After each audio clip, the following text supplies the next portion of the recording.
Que nada, Jairo, bienvenido a Faranduleo 411. It's a pleasure to have you here. Thank you for joining us today so we can talk a little bit about your career and what you're working on. But before we start, I want you to tell me a little bit about you. For the people that might be watching this interview that are not familiar with you or your music, tell me a little bit of background about you, and then we'll jump into the music scene. Well, first of all, thank you so much for having me. Muchas gracias por tenerme, se los agradezco mucho. Yo soy un muchacho de la Ciudad de México, fui nacido en la Ciudad de México, de principios humildes, familia trabajadora, de mamá soltera hasta hoy en día, y nos mudamos a Minnesota, es donde crecí yo, en los Estados Unidos, Minnesota. Y allá fue donde yo encontré mi amor por la música, por un rapero que me encontré accidentalmente, que se llama Eminem. Y me encontré su disco The Eminem Show y cambió mi vida. Yo tenía 11 años cuando eso pasó, ahora tengo 29 años viviendo aquí en Los Ángeles, ya tengo 5 años aquí en Los Ángeles, echándole ganas, activo con la trayectoria de la música. Todo el tiempo lo he tomado en serio, pero los últimos 5 años sí lo he estado metiendo duro y gracias a Dios, mira, es un privilegio estar aquí vivo, tantas cosas que han pasado este año sobre la pandemia. Ese es Jairo, un muchacho trabajador, mexicano, humilde, con buena música. Me encanta saber un poquito más de ti, también los seguidores también ahora ya saben un poquito más de ti. Cuéntame, dijiste que viviste en Minnesota, you moved about 5 years ago to LA. ¿Qué te motivó a mudarte de Minnesota a Los Ángeles? ¿Qué es lo que estás buscando el vivir ahora aquí en Los Ángeles? Que by the way, I'm LA based as well, so that's why I mentioned aquí en Los Ángeles. Cuéntame un poquito más sobre eso. Yeah, so for me, in my personal life, Los Angeles, I've always been attracted. I mean, who is not Exactly. attracted to the county of Los Angeles, you know? But, you know, for me, I've always been attracted to the palm trees, to the blue skies, to the ocean, we're not talking music. This is personally, right? General, Universal claro, Studios, the Lakers, Dodgers team, rest in peace, Kobe Bryant. I mean, there's just so many things that attracted me for me in my personal life. So I always wanted to move here when the opportunity arose. Just because that's what I wanted to do. I wanna be here. Now it just happens to be that I make music, right? So it only affects me in a good way if I'm out here being active, I'm out here putting in the work, which I am and have been doing for 5 years. So the fact that I make music it only boosted the inspiration for moving here even more so. And I couldn't be more happy. I think that me being here, I know for the last 5 years, I've connected with my Latin roots much, much more. Not to say that I wasn't connecting with my roots back in Minnesota, but in comparison to Los Angeles, totally. Minnesota doesn't have that Latin community. El Salvador, Colombia, Puerto Rico, México, Chile, un montón de gente que conozco aquí que es latina y yo puedo hablar el español más, he podido hablar el español más, he comido comida mexicana un poco más, entonces yo me conecto mucho eso personalmente con Los Ángeles, eso es lo que inspiró a mudarme. I love that. And like you said, hay mucha gente que le gustaría mudarse a Los Ángeles. I'm actually LA born and raised, so I totally coincide with you and agree with all of that, as well as the weather. And sometimes I lived in Miami for 3 years, and then I was recently actually out in New York for about a month for work. But it's like you always try to come back to that because there's so much here in LA that, like for example, I was looking at something the other day and it said that, the state of California in general is like 5 states in one. You have the beach, you have the snow with the mountains, and you have the desert, and they're all within like, some of them are like an hour, some of them are 2 hours, some of them are, 20 minutes if you live closer to the beach. So that's, I think, the beauty of California, but it's specifically Southern California, the LA area. So I love that you're here, and I love that you are, working on your music. So one of the first questions that I want to ask you is, were you professionally working on music prior to your move, or did that coincide with your move to LA? No, that's a very good question. Para mí, yo estaba, como te dije, a los 11 años, encontré mi amor por la música y desde ese momento yo todo el tiempo lo he tomado en serio. Me empecé a buscar yo a gente que pudiera meterme en el escenario, en la tarima, a poder cantar mis cancioncitas que había escribido. Y a los 15 años grabé mi primera canción por unos muchachos que conocí de un amigo y con un micrófono ahí bien barato, una laptop, y me empezaron a grabar. Y todo el tiempo lo he tomado. Talent shows. I've done a lot of talent shows. I've done a lot of shows. I mean, I remember in high school, I recorded myself and download the music from a LimeWire myself and the instrumentals, and I would sell my CDs. I mean, I was a 15, 16, 17-year-old for $5, and I'd go to Walmart and buy the blank CDs and buy the jewel cases. I would go to the photography shop. Yeah, I'd go to the photography shop because I grew up in a small town, and I went to the photography shop and I was like, yo, I got this picture my mom took. Can you guys get into a cover? Todo el tiempo he sido bien trabajador. So you've been hustling it since the beginning. Since the beginning, you know, and I think it's only made me a better artist, and it's only made me a better businessman, because it's also a business. I'm also attracted to business. I'm not just the pretty face that shows up to the music video. You can't be. I don't know how you can be in 2021 if you're trying to be a recording artist. You know, I direct all my music videos. I produce my music videos. I went to school for music engineering and music business from 2012 to 2014.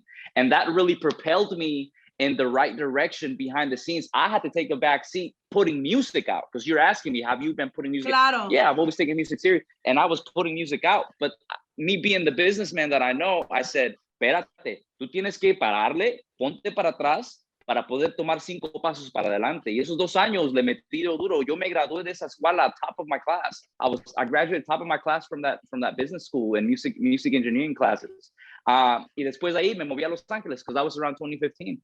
And so all of that led to 2015. And again, I came to a realization, now we got to get out there. Now I got to put my music back out. Yes. I got to really focus and put everything that I've been through in my life and really do it. Marketing, promotion, publishing, LLCs, and doing shows. Boom, let's sacrifice and leaving everything I know behind to move to a city like LA, where you grew up, to pursue my music. Entonces, así ha sido mi vida, y yo estoy de nuevo bien encantado y bien feliz de que todos los días puedo estar aquí echándole ganas. I want to say that I personally love the fact that you're so heavily involved with your career. It's not, like you say, it's not just the pretty face that shows up to sing, but you're behind so much of the product that you put out there, and you've worked on both sides. So I think in a sense, it also shows you, when you're working on music, what specifically you want, because you've done the backside of it, you've done the business, and you know what you want. So you have a full say in, you know, what it is that you're producing or putting out there, which makes you a full and complete artist. And, you know, one of the things that I admire, and I'm going to jump here into mentioning an artist, one of the things that I truly admire about someone like Bad Bunny is that he's so heavily involved in every single aspect of his career, whether it's marketing, whether it's producing, whether it's writing, whether it's recording, whether it's everything that's involved cohesively as his career. And I think that that's what differentiates, you know, him from a lot of artists. And I think that that's also what differentiates you from all of the other artists out there, because muchos son, como dices tú, la cara bonita, sale, se ve bonito, el artista canta y se va para su casa, and everybody else does the work. But I like the fact that you're a complete artist because you're so heavily involved in every single aspect. So props to you on that. Congrats on that, because it also shows you now you're in full control of your career. And when you're going to put something out there, tú puedes decir, esto no me gusta, esto me gusta. A mí nadie me va a decir lo que yo tengo que hacer porque yo sé lo que yo quiero. And I love that. And congrats and props on that. So now that you've been producing this music and you've been putting this music out there, I know that you're currently promoting 2 singles, and I'm going to refer to my notes, and we have 2 singles, Provócame y Peligrosa. But before we get into those songs, this is reggaeton. Do you consider yourself a reggaeton artist, an urban artist, or just an artist in general? Have you always been drawn to urban? Have you always been drawn to reggaeton, or did you start off with something else? Because you were mentioning Eminem, which is rap. How did that evolve? How did you get into now singing reggaeton? Yeah, so, you know, as an artist, you know, it's kind of like when we were kids, you know, never mind music. I'm sure you're not the same person you were when you were 13. Claro, and I'm not the same person that I was when I was 13 myself, you know, in a personal level. And now we bring in music artistically, you know, as an artist, I mean, you get inspiration. I get inspiration from different things, a variety of music. Yo crecí con Maná, yo crecí con Enrique Iglesias, Juan Gabriel, Eminem when I moved to the States, Nelly, 50 Cent, Rakata, Wisin y Yandel, Don Omar, Bandolero, lo que es gasolina, claro. O sea, yo todo el tiempo he sido así. La it's música me ha traído mucho. The music that you listen to and your artist is very complete. It goes from one extreme to the other. And I think that that's also, and I didn't mean to cut you off, but I think that that's also the beauty of it all, because you know, it's a wide range, and I think that that all formed you as an artist. So go ahead and continue. I didn't mean to interrupt you. No, 100%. I mean, you took the words out of my mouth. That's exactly how I feel, you know, and that's exactly what has happened in my journey. And so along the way, yeah, I started with hip hop. And by the way, I've always been, ever since I started writing my own music, I've always been drawn to urban. I've never been much of the poppy pop, you know, bright yellow. I've never really been like that. There's something about urban music, whether it's urban pop, reggaeton, you know, hip hop. I've always been drawn to that. And hip hop has always been the foundation of me as an artist. But as I've gone along in my journey as an artist and as a businessman, but if we're talking artistically, I've grown, you know, and me being Hispanic, you know, I made Spanish songs along my way, but I was mainly sticking to English because that's what I was feeling at the moment. And something happened when I moved to Los Angeles. Never mind music. Let's put music to the side. Claro. In 2015, 2016, when I moved here, again, I explained to you, I moved here because of personal reasons. I wanted to pursue that. And at the same time, al mismo tiempo, el reggaetón todo el tiempo ha estado bien jugoso. Eso yo lo he estado viendo desde Tito el Bambino, Wisin y Yandel, y todos los nuevos artistas que han llegado, Mora, Jay Cortés, Nio, García, un montón, ¿verdad? Pero algo pasó en el 2015, cuando yo me moví aquí, yo me puse en toque más con mis raíces latinas. Y al mismo tiempo, el género urbano, aunque todo el tiempo ha sido caliente, le estaban metiendo bien duro. En 2016, exactamente, ya estaba entrando bien duro. Y yo siendo artista, of course, you're going to hear that in the music, you know? So that's when I started flirting with reggaeton and flirting with making music in the studio that was more Latin. Y te voy a decir la verdad.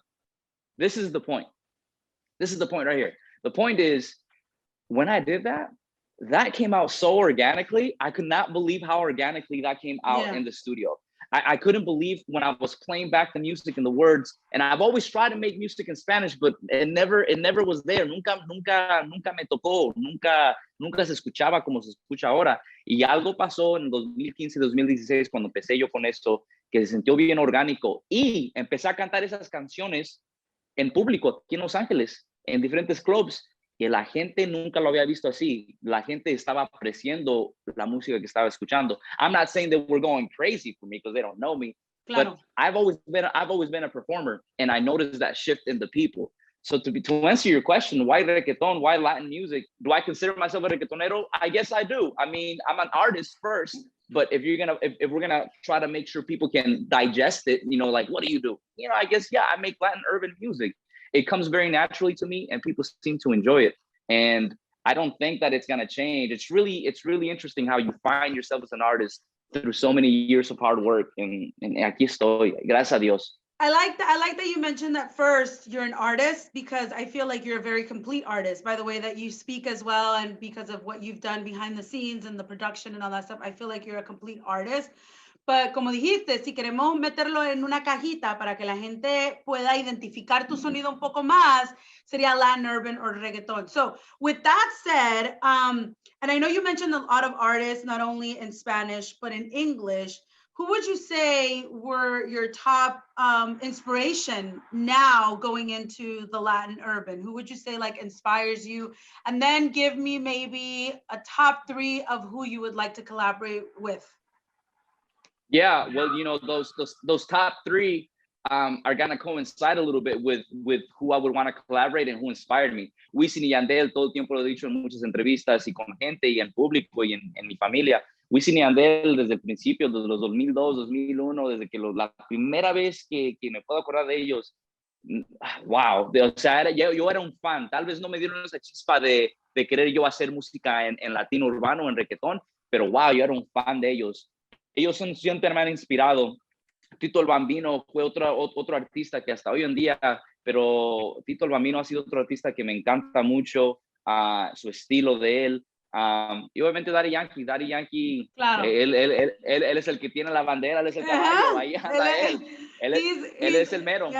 Yeah, he's like the mero, and you know, one of the things that you realize as you know, I interview a lot of artists, and one of the things that I've always seen in general with urban artists is that Daddy Yankee always comes up as being one of the persons that not only, you know, it was like someone that they looked up to, they admired, who inspired them, but also someone that, you know, they'd like to collaborate with. So I think this speaks not only to him as an artist, but him as a movement in general. You know, one of the songs that Daddy Yankee has is like, Daddy Yankee no es un artista, es un movimiento. Y de cierta manera sí es. And I think that there's a lot to be said about the fact that not only a lot of urban artists see him, you know, as growing up, you know, who they wanted to be or who they were inspired by, but that he's still so relevant that they would like to collaborate with him. You know what I mean? So I love that you said that. And I love that those are, you know, those are some of my favorite artists as well. And those are the ones that I, you know, started listening to as well when reggaeton started making its way here into the US, you know, back in 2005, más o menos. Which, you know, coincides around the same time. And you know, we'll talk about that later. But I actually worked with Wisin y Yandel for several years, from about 2006 till about, you know, the time that they split up.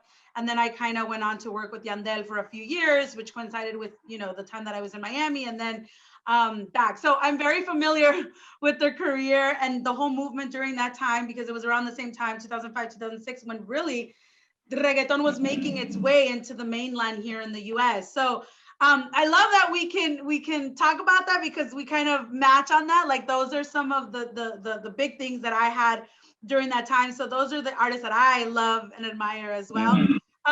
So tell me about these two singles. You have two singles that you're promoting. Tell me about them. What inspired you? Did you write them? Did you write them with someone else? Tell me a little bit more about those singles. Yeah, so the Provócame y Peligrosa. Quiero repetir lo que hicimos esa noche. Bebecita, no hay nadie como tú. Yo no puedo compararte. No, bebecita.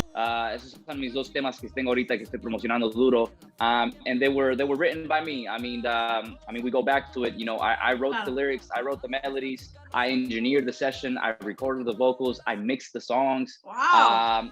As far as producing, what I wouldn't say producing, because I produced the songs, but as far as the beat makers, right, the people who make instrumentals, I hire people who are great beat makers who I would never be able to touch. And so, you know, actually the same producer made those, and that's Alex Soto. Alex Soto es el productor de esas dos canciones, de las pistas. And then yeah, those songs were written before the pandemic. You know, we were here in LA, and you live here in LA. You said so. You can relate. The Latin scene is very, very strong here, especially reggaeton. And like I said to you, I was performing a lot of these songs, you know, here in LA at the clubs, and the clubs inspire. I mean, you know, I go there because it's work. I also like it, but I really go there to spread the name, sing my songs y dar el nombre de Jairo.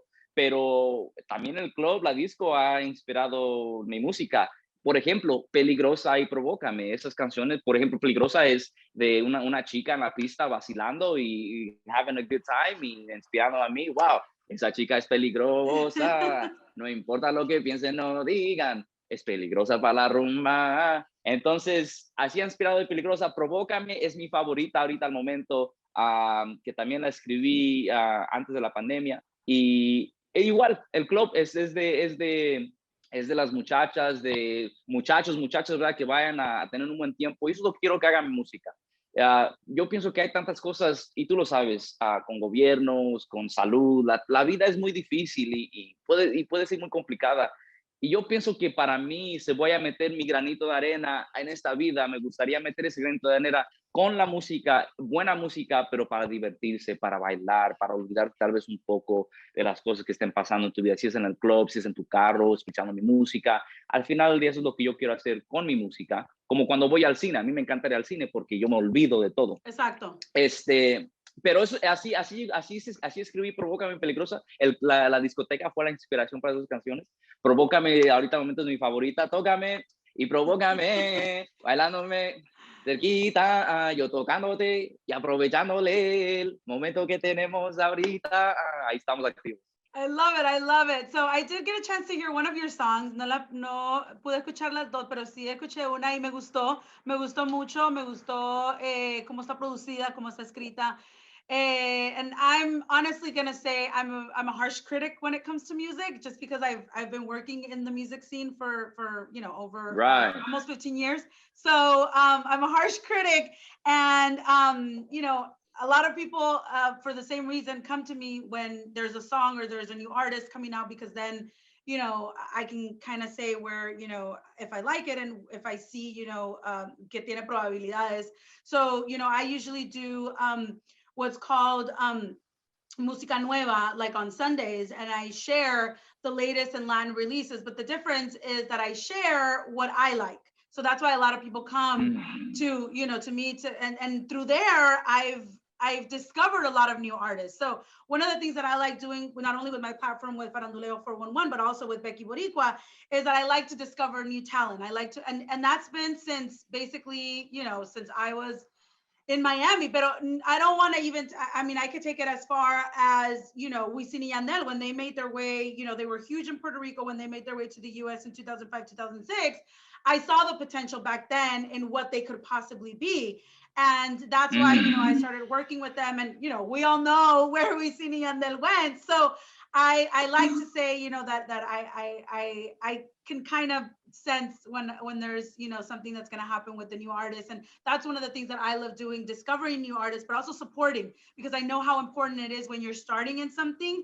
For the most part, you believe in yourself. And that's one of the main things that a lot of us are taught, because a lot of times we want the validation from the outside and we want the support from the outside.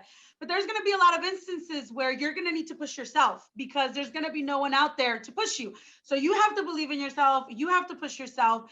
But a lot of the times you want one person or two people or three people to just believe in your project, believe in your, to kind of help you. And you feel that sometimes that gives you the extra push that you need to keep going. So I always like to do that with new artists. I love discovering them, but I also like giving them the opportunity, because I feel like a lot of them aren't given the time of day just because they don't have a big name, or they don't have 5 albums out, or they haven't made it to the Staples Center and stuff like that. You know what I mean? So I think that it's very important to, support rising artists or artists that are, starting to make their way in. So that's why I said that I was very happy and excited to interview you and meet you, because of that, because I always love supporting new artists with their music. And I know how hard it is to kind of get the career off of the ground. So I did want to congratulate you on that. I did want to tell you, Gracias. You have another fiel seguidora here, y que te estará apoyando, not only through Becky Boricua, but also my platform of Faranduleo 411. So now to kind of wrap up the interview, because we've been yapping away, me more so than you. Nah, you're good. ¿Qué sigue para Jairo? ¿Qué sigue ahora? ¿Cuáles son tus planes? Sé que sacaste estos 2 sencillos y de cierta manera estás todavía promocionando eso. ¿Qué sigue para Jairo? ¿Cuáles son los planes que tienes para, no sé, dentro del 2021 o ya tal vez para el 2022? Bueno, no, gracias por tu tiempo, te lo agradezco mucho. Y mira, para responder tu pregunta, va con lo que tú estás hablando. ¿Qué es lo que sigue para Jairo? Mira, sí, quiero que la gente apoye lo que estoy haciendo y apoye la música, y artistas nuevos que están en el desarrollo, developing stages. You want people to support. Claro. You gotta give people a reason to support you, bro. You gotta give people, you gotta make good music. Like, I mean, it's totally. Empieza con la música. I can't have you support me if the music ain't good, or at least if I think it's good. If I make music that I think is good, and me and my, couple of guys that are with me think is good, and then we go forward. Entonces, para responder tu pregunta, ¿qué es lo que va para Jairo? Seguir con esta música, a darle una chance, a darle un propósito a la gente en que me pueda seguir. Con buena música. Yo en las entrevistas te hago aquí, en vez de llegar aquí a una entrevista bien calladito y viendo para abajo, no, te voy a dar mi energía, te voy a dar buenas vibras para darte una razón en por qué tú me puedas seguir. Exacto. En los clubs que estoy aquí, se están abriendo de nuevo aquí en Los Ángeles, voy a seguir cantando en los clubs y entrándole, y mira, a muchas veces que llegamos aquí a las 3 de la mañana, llego a mi casa a las 3 de la mañana, a las 2 de la mañana, y tengo que ir a trabajar el siguiente día, o tengo que hacer cosas que hacer. es parte de echarle ganas, es parte de estar activo, porque me quiero poner en esa posición de gente como tú y otra gente en darles una razón en por qué seguirme. Porque soy trabajador, tengo buena música, yo pienso con mi historia y mi música es muy original en comparación a muchos artistas nuevos, y vengo con todo y es amor y respeto para toda la gente. Eso es lo que quiero, eso es lo que sigue para Jairo, seguir continuar esas cosas, to continue those things, because I really think those qualities that I have and that work ethic and the music that I bring, it's worth sharing with the world. It's not worth sharing just with the city in LA and a couple clubs here in LA. Claro. It's worth being expanded, and it should be in people's cars, should be in people's clubs and people's homes. Because like I said to you, I just want to make people's lives better by making them dance, by making good music. So that's what's next for Jairo. Y obviamente tenemos música buena, videos nuevos que van a venir. Hay una canción que se llama Obsesión que a Tony le encanta, todo el tiempo están tocando. Ahí anda cantando todo el tiempo. Yo sé que te va a encantar y tal vez te la mando. Ya también tenemos el video ya grabado, lo grabamos. Perfecto, me encantaría tal vez verlo. te lo mando a ti, te mando un link y dime tú qué piensas, pero yo y mi equipo de trabajo pensamos que that's the one. That's the now one. tell me, do you have a date for this release, or is still kind of in the air? No, we don't. And I'll be honest with you, we don't, because we're right now with Peligrosa and Provócame, particularly Provócame. We really think that's that second single, outside of the one I'm talking about, which is called Obsession, to be honest. That is really, we need to pick it up. We need to be at the clubs, sending the DJ packs, doing interviews, focusing on Provócame. We got to build more momentum, because we've been releasing music. I've been releasing music this whole year, but now that things maybe start opening back up, especially here in LA, we got to put turbo on and we got to continue. So we want to build momentum, and at the right time, we'll press the button with the right marketing for Obsession. So we're kind of doing strategically as much as we can. So we're kind of playing it by ear at the moment. Okay, well, definitely send it over. I'd love to see it, give you my input on that. And before we wrap everything up, tell everyone that's watching this interview, tell them where they can find you on social. Yes, you guys can find me at Jairo Experience en todas mis redes sociales. Todas mis redes son Jairo Experience. Mi nombre artístico, que es Jairo, Jairo, y la palabra experiencia en inglés, experience. Jairo Experience, mi canal de YouTube, mi Instagram, ahí va a estar también en TikTok, mi Facebook. Ahí van a checar música muy buena. I want to thank you for your time. You got really cool vibes, and like I'm actually really happy that I got to meet you. We have some common interests, even in artists and just in the vibe and energy that we have. Entonces te quiero decir a ti muchas gracias, y a la gente que está escuchando, gracias por tu plataforma. Chequenme en Jairo Experience, mi canal de YouTube. Ahí estamos activos. Gracias, muchas gracias, Jairo. Y ellos van a poder ver aquí, porque vamos a editar el video y va a salir tu user ID. So they'll be able, during the whole interview, they'll be able to watch here where they can follow you. Once again, congrats on your career and your singles, and wishing you the best on the, lo que sigue en tu carrera. Como te dije, estaremos siguiéndote. Cuando tenga otro proyecto that you want to share with us, definitely hit us up and we can go ahead and do another interview. We want to make sure that we give your fans and your followers a kind of update on you every time you have something to release. So, muchas gracias por tu tiempo, muchas gracias por la entrevista y te deseamos lo mejor. Gracias. Bye. No, gracias a ti. Gracias. Adiós. Chao.